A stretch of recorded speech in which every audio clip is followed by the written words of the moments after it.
Moltes gràcies. Aviam com surt això. Aviam.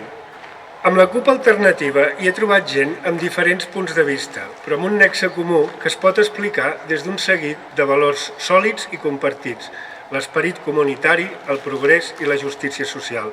Per això em presento amb aquesta llista, perquè estic convençut que aquestes són les principals motivacions de la gent de la nostra candidatura.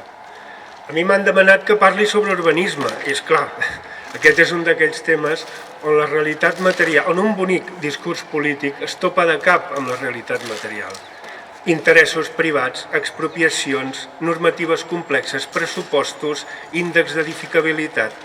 Sovint, als partits d'esquerra se'ns acusa de no saber portar a la pràctica el nostre ideari polític, de no ser bons gestors. I a mi què voleu que us digui? Tot això em sembla una fal·làcia d'aquells que no volen que es governi d'una altra manera. Moltes vegades la realitat econòmica i sobretot el magre finançament dels municipis condicionen o directament anulen bones iniciatives.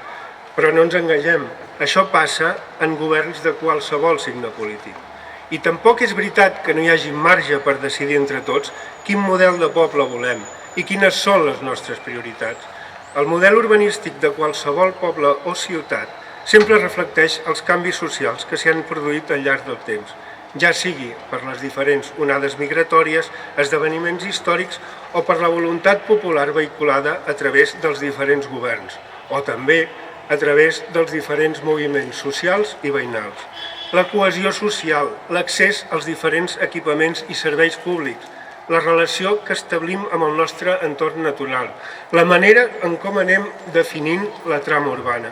Tot això depèn de la planificació urbanística i això ho hem de decidir entre tots.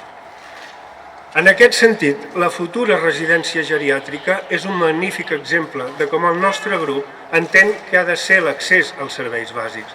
Des de la CUP Alternativa creiem fermament en la gestió pública d'aquest futur equipament. Per què? Perquè estem convençuts que és la manera més justa i eficient de gestionar-ho.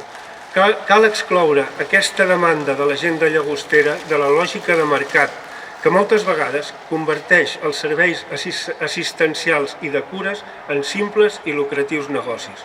Ara que ja fa molt de temps que se'n parla, i sobretot amb els estudis de viabilitat a la mà, podem demostrar que una gestió pública de la residència és no solament possible, sinó la millor opció per garantir una bona atenció als nostres avis. Treballarem també perquè aquest sigui un punt d'acord en comú entre tots els grups polítics, més enllà de qualsevol equip de govern. En aquesta legislatura s'ha fet molta feina, però encara en queda molta i molta per fer. La remodelació del passeig Pompeu Fabra i els seus usos, la rotonda de Casa Blanca, la solució definitiva pels veïns de Selva Brava. Esperem que la gent de Llagostera ens renovin la confiança i tinguem 4 anys més per continuar amb la tasca iniciada en aquest mandat que ja s'acaba. Un nou mandat per fi lliure de pandèmies i amb les il·lusions renovades. Estem preparades per afrontar-ho i posar-nos a treballar. Moltes gràcies.